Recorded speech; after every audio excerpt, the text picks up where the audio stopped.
Israel के PM Netanyahu ने Gaza पर परमाणु हमला करने की धमकी दे दी है। और ये एक अहम फैसला लिया है नेतन्याहू ने।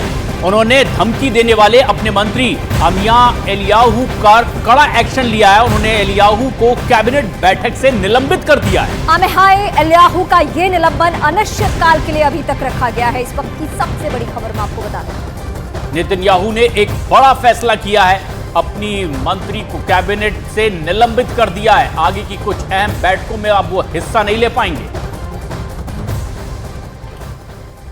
और जंग से जुड़ी एक और बेहद अहम खबर, इजराइल और हिजबुल्लाह के बीच जंग अब तेज होती चली जा रही है। लेबनान का राजनीतिक संगठन हिजबुल्लाह भले ही इजराइल पर हमले की हुंकार भर रहा हो, लेकिन लेबनान के आम लोग क्या चाहते हैं ये बताएंगे हम। ये जानने की कोशिश की है हमारे सहयोगी ने, जो वहां इस मैदान जंग से बिल्कुल नजदीक में है।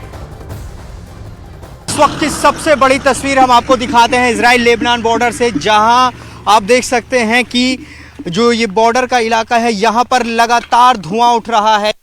लेबनान की सीमा का इलाका है, जहां पर एक आप धुएं का गुब्बार देख सकते हैं। दरअसल ये वो जंगली इलाका है जहां से हिजबुल्लाह के लड़ाके लगातार इजराइल पर अटैक करते हैं और अब इजराइल ने इन्हीं इलाकों पर हमला किया। आप तस्वीर देख सकते हैं किस तरह से जो धुआं है वो आप देखिए किस तरीके से यहाँ पर उठ रहा। आपको बता दें कि इन्हीं इलाकों से जो पूरा इलाका है ये जंगली इलाका एक तरह से नजर आ रहा है और आप देखिए किस तरह से यहाँ पर धुआं उठ रहा है। देखिए कई मकसद हो सकते हैं इन इलाकों को तबाह करने के लिए, कि एक तो इन जंगलों को बिल्कुल साफ कर दिया जाए कि अगर कोई गतिविधि हिजबुल्लाह की यहाँ पर होती है तो वो दिखाई दे सके, और कोई संभावना कि अगर कोई हिजबुल्लाह का लड़ाका इन जगहों पर छुपा हुआ हो तो उसको भारी नुकसान पहुंचाया जा सके। आप तस्वीर देखिए कि आखिर ये क्या है, क्या ये गोला बारूद का इस्तेमाल किया गया है या फिर जिसके आरोप लग रहे थे व्हाइट फास्फोरस, इजराइल पर व्हाइट फास्फोरस के इस्तेमाल करने के आरोप लग रहे थे, क्योंकि धुआं सफेद निकल रहा है। हम इसकी पुष्टि नहीं कर सकते, लेकिन ये सबसे बड़ी तस्वीर न्यूज़ 18 इंडिया के कैमरे में कैद हुई है। आप तस्वीर देखिए,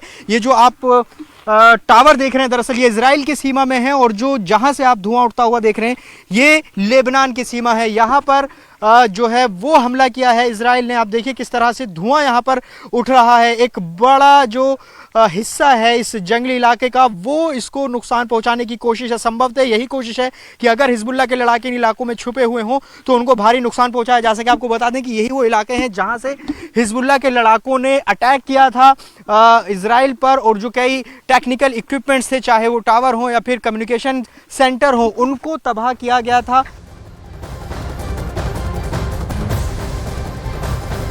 लेबनान का अल-माशाब एक छोटा शहर है और अब यहां पर पूरी तरह से सन्नाटा पसरा हुआ है। यहां रहने वाले निवासी नेमर ने बताया कि हालात अब बेहद खराब हो चुके हैं। उनका कहना तो यह है कि यूएस, यूरोप जैसे देशों को सीज फायर के लिए काम करना चाहिए।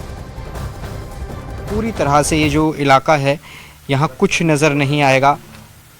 ज़्यादातर लोग यहाँ से जा चुके हैं, दुकानें बंद हैं, घरों में ताले लटके हैं, चर्च बंद हैं, कई चर्च यहाँ पर हैं।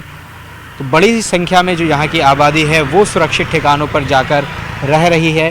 जब तक स्थिति सामान्य नहीं हो जाती तब तक वो यहाँ पर वापस नहीं आ सकते। जो लोकल हैं वो यही चाहते हैं कि यहाँ शांति बहाली होनी चाहिए, और ये अपील कर रहे हैं अमेरिकन और यूरोपियन कंट्रीज़ से कि वो इजराइल पर ये दबाव बनाएं कि वो सीज़ फायर करे। लेकिन जो तस्वीर है यहाँ पर जो सरहद के इलाके हैं वो बेहद चिंताजनक नज़र आ रही है, क्योंकि इस युद्ध में अगर सबसे ज़्यादा किसी को नुकसान हो रहा है तो वो आम लोग हैं जिनको अपने घर बार छोड़कर कहीं और रहने को मजबूर होना पड़ रहा है।